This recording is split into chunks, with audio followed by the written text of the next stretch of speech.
Olá, caros buscadores da verdade e da plenitude. Sejam muito bem-vindos a este espaço de reflexão, onde juntos iremos desvendar um dos mistérios mais profundos e, paradoxalmente, mais evidentes da experiência humana. Você já parou para pensar naquele desejo sutil, mas persistente, que assombra sua alma, mesmo nos momentos de maior alegria e satisfação mundana?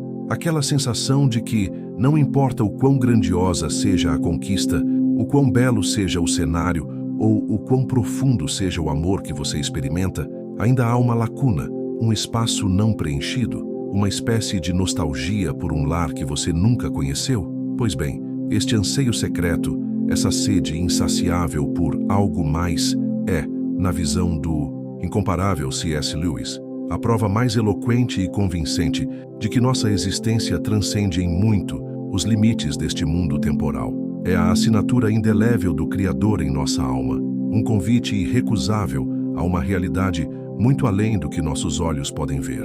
Lewis, com sua mente brilhante e seu coração voltado para as verdades eternas, nos convida a não reprimir ou ignorar esse sentimento, mas a abraçá-lo como uma bússola divina apontando para o nosso verdadeiro destino. Ele nos lembra com a clareza cristalina que lhe é peculiar que se eu encontro em mim um desejo que nenhuma experiência neste mundo pode satisfazer, a explicação mais provável é que eu fui feito para outro mundo. Pense nas implicações monumentais dessa afirmação. Não somos, portanto, meros acidentes cósmicos, vagando sem rumo por um universo indiferente. Pelo contrário, somos seres dotados de uma sede por eternidade, por plenitude, por uma alegria que as limitações da vida terrena simplesmente não conseguem conter. Este vídeo é um convite a uma jornada de autodescoberta e redescoberta de Deus, guiada pelas lentes perspicazes de C.S. Lewis. Exploraremos como esse desejo secreto é, na verdade, um mapa para o céu, um indício de nossa verdadeira herança e um chamado à aventura da fé. Veremos que a insatisfação que por vezes sentimos não é um defeito de nossa constituição, mas uma pista, uma pegada de Deus em nosso coração, que nos impele a buscar aquele que é a fonte de toda a verdadeira alegria e a satisfação de todo e qualquer anseio. Prepare-se para uma profunda reflexão que poderá transformar a maneira como você enxerga a si mesmo, seu propósito e o vasto horizonte de sua existência. Permita-se ser guiado por essa verdade que ressoa na alma e que nos chama para casa. A profundidade do pensamento de Lewis sobre este desejo secreto reside em sua categorização precisa e poética. Ele não o confunde com o prazer comum ou a felicidade trivial. Em vez disso, Lewis cunhou o termo joy, alegria, em maiúscula, para descrever essa sensação única. É uma pontada de prazer e uma pontada de algo que parece muito como dor, uma doce melancolia que se assemelha a uma nostalgia de um lugar que nunca visitamos ou de um tempo que nunca vivemos. É o que sentimos ao testemunhar uma beleza esmagadora na natureza, como o ápice de uma montanha que se perde nas nuvens, ou a vastidão de um céu estrelado em uma noite límpida. Experimentamos um êxtase, sim, mas também uma sensação de perda, como se o que estamos vendo fosse apenas um eco pálido de uma glória muito maior, da qual fomos de alguma forma privados. Lewis argumenta que este tipo de joy é diferente de qualquer outro prazer, porque aponta para algo além de si mesma. Ela é transitória, fugaz, e nunca se satisfaz com o objeto terreno que a evoca. É como o perfume de uma flor que nos atrai, mas o que buscamos não é apenas o perfume, mas a própria essência da flor, e talvez a terra fértil onde ela cresceu. A joy não é o tesouro, mas o mapa, a seta que indica a direção para o verdadeiro tesouro. Ela nos atinge e, quase imediatamente, nos deixa com uma sensação de anseio ainda mais profundo, uma saudade de sua fonte. Ele ilustra essa ideia com a analogia dos livros. Ninguém se apaixona por um livro de receitas, pensando que o próprio livro é a refeição. O livro aponta para a refeição, convida-nos a prepará-la e a saboreá-la. Da mesma forma, os prazeres e as belezas deste mundo, o amor humano, a arte, a música, a natureza, são como as receitas. Eles são maravilhosos em si mesmos, mas seu propósito maior é nos guiar para o banquete eterno, para aquele que é a origem de toda a beleza, amor e harmonia. Quando idolatramos o reflexo, o mapa, em vez de buscar o objeto original, o tesouro, inevitavelmente experimentamos a desilusão, pois nenhum mapa, por mais bem desenhado que seja, pode saciar a fome ou a sede do verdadeiro viajante. A grande sacada de Lewis é que a insatisfação que acompanha a Joy não é um sinal de que algo está errado com você, mas que algo está infinitamente certo. É a sua alma reconhecendo sua verdadeira natureza e seu verdadeiro destino. É a prova de que somos seres espirituais, com uma capacidade para o infinito, vivendo temporariamente em um mundo finito. Este anseio não é uma ilusão, mas a memória de um lar perdido e a antecipação de um lar a ser reencontrado. É, em sua essência, o clamor da criatura por seu Criador, o eco da eternidade em um coração mortal. E nesse eco, encontramos a promessa de que não estamos sozinhos em nossa busca, pois aquele que nos criou plantou em nós a semente desse desejo, como um convite constante para que voltemos para ele. A perspicácia de Lewis nos leva a um reenquadramento radical da nossa própria insatisfação. Em vez de encará-la como um fardo ou uma falha de caráter, somos convidados a vê-la como um presente divino, uma assinatura espiritual que atesta a nossa verdadeira origem e o nosso destino transcendental. Esse desejo secreto, essa joy, não é um erro de design em nossa constituição. É a própria evidência de que fomos feitos para uma dimensão muito maior do que esta vida terrena pode oferecer. É a prova de que, como Lewis tão eloquentemente escreveu, fomos feitos para outro mundo. E se fomos feitos para outro mundo, então é natural que os prazeres e as satisfações deste mundo, por mais sublimes que sejam, jamais consigam preencher por completo o vazio que só o outro mundo pode saciar. Lewis, em sua obra Cristianismo Puro e Simples, nos confronta com uma lógica irrefutável. Se eu acho em mim um desejo que nenhuma experiência neste mundo pode satisfazer, a explicação mais provável é que eu fui feito para outro mundo. Ele não nos pede para suprimir nossos desejos, mas para elevá-los, para compreendê-los em sua verdadeira natureza. Pense na analogia do grande divórcio, onde Lewis explora a ideia de que o céu e o inferno não são meramente lugares, mas estados da alma, a escolha entre a plenitude de Deus e a busca egoísta pela própria vontade. Os fantasmas do inferno, mesmo quando lhes é dada a oportunidade de vislumbrar o céu, muitas vezes recusam-se a permanecer, preferindo a sua própria miséria familiar à gloriosa, mas exigente, realidade da presença de Deus. Este desejo secreto é a força que nos empurra para longe desse auto-isolamento, para além das limitações de nosso próprio ego, em direção à vastidão do amor divino. A insatisfação, nesse contexto, torna-se um megafone de Deus. Em O Problema do Sofrimento, Lewis articula que Deus sussurra em nossos prazeres, fala em nossa consciência, mas grita em nossas dores. É o seu megafone para despertar um mundo surdo. A joy, embora não seja uma dor no sentido físico, é uma dor da alma, uma dor de saudade, de ausência. E essa dor nos força a parar, a prestar atenção, a questionar as premissas de uma vida focada apenas no terreno. É nesse ponto de vulnerabilidade, onde as ilusões da autossuficiência se desfazem, que somos mais receptivos à voz de Deus, que nos chama para um amor e uma plenitude que são eternos.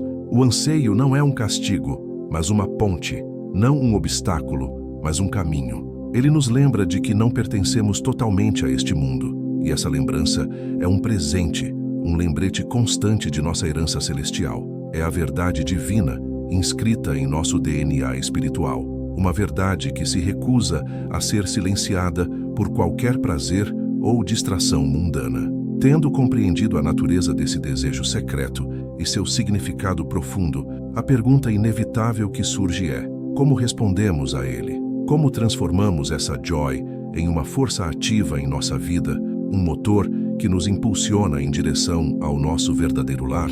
C.S. Lewis, com sua habitual perspicácia prática, não nos deixa apenas com uma teoria elevada, mas nos oferece um mapa de passos acionáveis. Estes não são meras tarefas, mas convites a uma nova forma de ver, de sentir e de viver, sempre com a perspectiva da eternidade em mente. 1. Reconheça e acolha o anseio como um presente divino. O primeiro e mais crucial passo é parar de lutar contra esse sentimento de incompletude ou de tentar preenchê-lo com substitutos terrenos. Em vez disso, Lewis nos exorta a reconhecê-lo como um presente de Deus. Quando você se deparar com essa joy, seja ao contemplar a imensidão de um pôr do sol, Ao ouvir uma sinfonia que toca a alma ou ao vivenciar um momento de amor puro, não a descarte como uma emoção passageira. Acolha-a, abrace essa pontada de doce melancolia. Pergunte a si mesmo, em vez de se frustrar, o que essa insatisfação bendita está tentando me dizer sobre Deus, sobre mim e sobre o propósito da minha existência. Ela é a voz suave do Criador em seu coração, um convite pessoal para algo maior. 2. Busque a fonte, não apenas os reflexos. Lewis nos lembra que as belezas e os prazeres deste mundo são como reflexos em um espelho, ou como o cheiro da comida.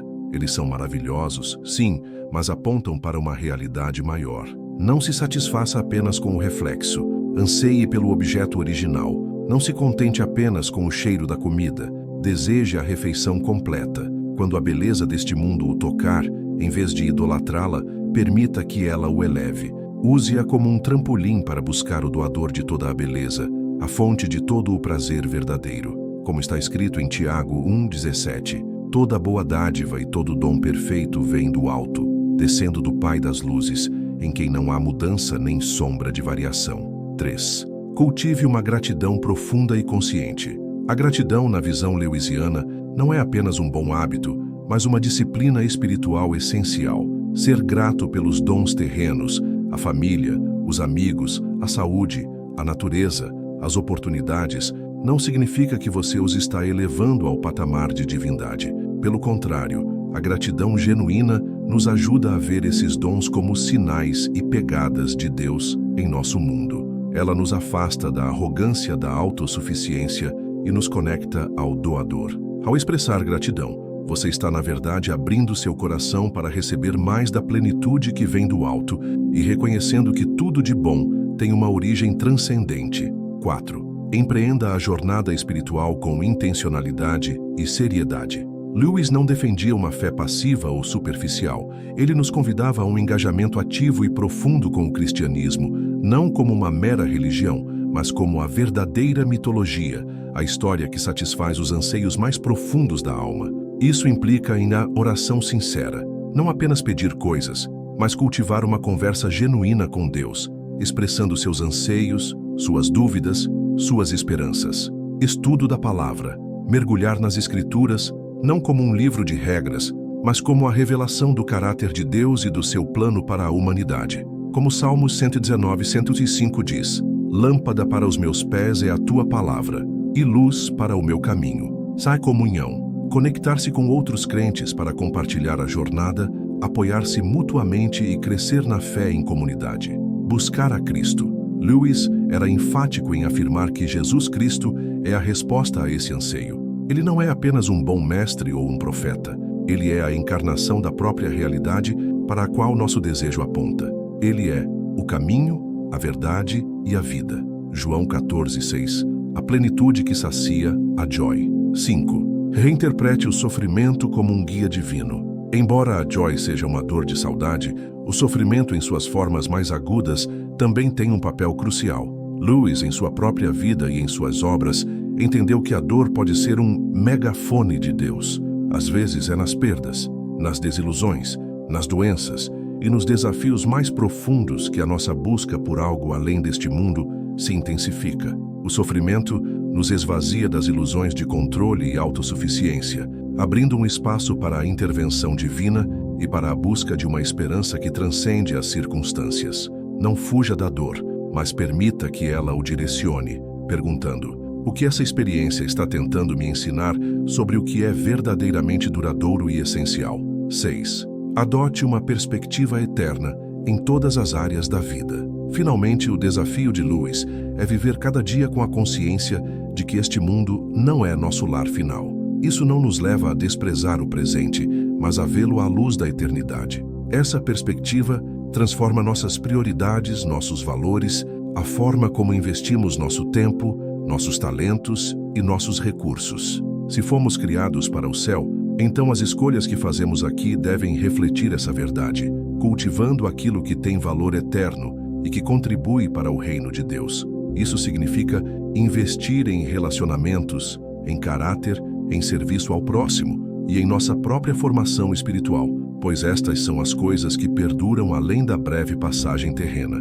Estes são convites, não imposições. São passos que, quando tomados com fé e intencionalidade, nos guiam da mera insatisfação para uma profunda satisfação, revelando que o desejo secreto em nossos corações não é uma falha, mas a promessa de uma glória vindoura. Ao nos dedicarmos a esses passos de forma intencional, começamos a perceber que a joy, o desejo secreto que parecia uma pontada de melancolia, se transforma em uma força propulsora, um lembrete constante da grandiosidade de nossa herança. É o motor que nos impulsiona a ir além da superfície, a não nos contentarmos com as sombras e os reflexos, mas a buscar a substância da realidade. Lewis nos lembra incessantemente que as belezas e os prazeres deste mundo, por mais sublimes que sejam, são como a música de uma orquestra que nos encanta, mas que nos faz ansiar pelo compositor, pela inspiração original. Você não se satisfaria apenas com a partitura sem ouvir a melodia,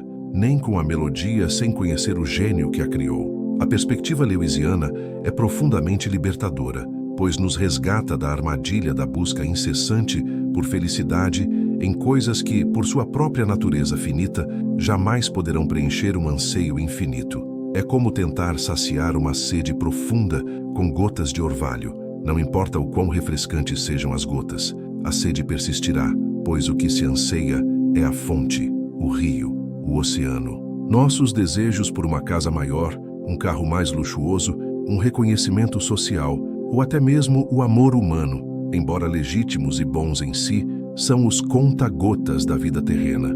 O céu, para Lewis, é o próprio oceano, a fonte inesgotável de toda a alegria, paz e satisfação que nossa alma clama. Consideremos mais uma vez a poderosa metáfora do espelho, tão presente nas Escrituras e na obra de Lewis. Em 1 Coríntios 13:12 lemos: "Porque agora vemos por espelho em enigma, mas então veremos face a face. Agora conheço em parte, mas então conhecerei como também sou conhecido." As belezas da natureza, a imponência das montanhas, a serenidade dos lagos, a profusão de cores em um jardim, as maravilhas da arte, a profundidade da música, os momentos de amor genuíno e de conexão humana, tudo isso são reflexos, são pistas, ecos, vislumbres da glória divina. São como o reflexo do sol na água. Lindo sim, mas não o sol em si. Se nos apaixonamos apenas pelo reflexo, perdemos a magnitude do original.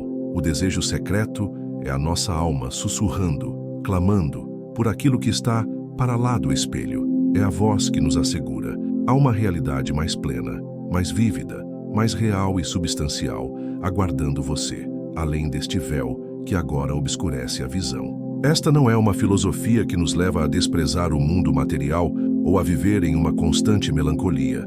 Pelo contrário, Lewis nos ensina a amar este mundo de uma forma mais profunda e verdadeira, precisamente porque o vemos como uma criação de um Deus infinitamente bom, um presente que aponta para o doador. É o amor pelo Criador que intensifica nossa apreciação pela criação, mas sem cair na idolatria de elevar a criação ao patamar de divindade. Ao contrário de visões nihilistas que veem a vida como um absurdo sem sentido, ou de materialistas que a reduzem a meras reações químicas e biológicas, Lewis nos oferece uma visão de transcendência. Uma visão onde a vida terrena é um prólogo, um convite, um treinamento para uma vida eterna, para uma realidade que é mais real do que qualquer coisa que podemos tocar ou ver aqui. É por isso que, quando nos sentimos incompletos, não devemos nos desesperar. Devemos nos alegrar. Essa incompletude não é um sinal de que somos insuficientes ou falhos, mas a prova irrefutável de que nossa alma é grande demais para ser contida pelos limites deste mundo. É o selo de autenticidade de nossa linhagem divina, a evidência de que carregamos em nós a imagem de Deus. É a promessa de que a história que vivemos aqui é apenas o primeiro capítulo de uma saga gloriosa que se estenderá para a eternidade. A busca por essa plenitude não é uma fuga da realidade, mas a busca pela própria realidade em sua forma mais pura, verdadeira e satisfatória. É o clamor do filho por seu pai, do peregrino por seu lar, do sedento pela fonte da vida. Chegamos, meus amigos, ao final de nossa jornada de reflexão sobre o desejo secreto que ecoa na alma de cada um de nós. A sabedoria de C.S. Lewis nos guiou, nos convidando a não ignorar essa joy, essa doce melancolia, mas a abraçá-la como a prova mais íntima e pessoal de nossa origem e destino. Lembrem-se de sua poderosa afirmação: fomos feitos para outro mundo. Que essa verdade ressoe em seu coração não como uma sentença, mas como um convite glorioso. Não é uma condenação à insatisfação terrena, mas a promessa de uma satisfação plena e eterna que só pode ser encontrada em Deus. Que este desejo secreto, essa Joy Louisiana, seja a sua bússola, a sua força motriz e a sua esperança inabalável, apontando sempre para o seu verdadeiro lar. Não se contente com as sombras, com os ecos, com os reflexos. O objeto real, a verdadeira fonte de toda a alegria, paz e plenitude, está esperando por você. E o caminho até ele começa com a sua disposição de reconhecer esse anseio, de valorizá-lo e de seguir os sinais que apontam para o Criador, o Leão Aslan, de nossa própria realidade. Se esta mensagem tocou seu coração, se ela ressoou com aquele desejo secreto que você sente e trouxe um novo brilho de esperança à sua alma, por favor, inscreva-se no canal. Juntos, continuaremos a explorar as profundas verdades da fé e da existência sob a luz da sabedoria de grandes pensadores. Deixe seu curtir para que este conteúdo abençoe mais pessoas que, assim como você, buscam significado e plenitude. Compartilhe este vídeo com alguém que você sabe que precisa ouvir essa mensagem de esperança e propósito. E claro, comente abaixo suas próprias reflexões, suas experiências com esse desejo secreto e como você tem buscado sua plenitude em Deus. Sua participação e testemunho enriquecem imensamente nossa comunidade. Desafio do dia. Hoje, quando você sentir aquela pontada de joy, aquela melancolia doce que aponta para algo além, não a ignore nem tente suprimi-la.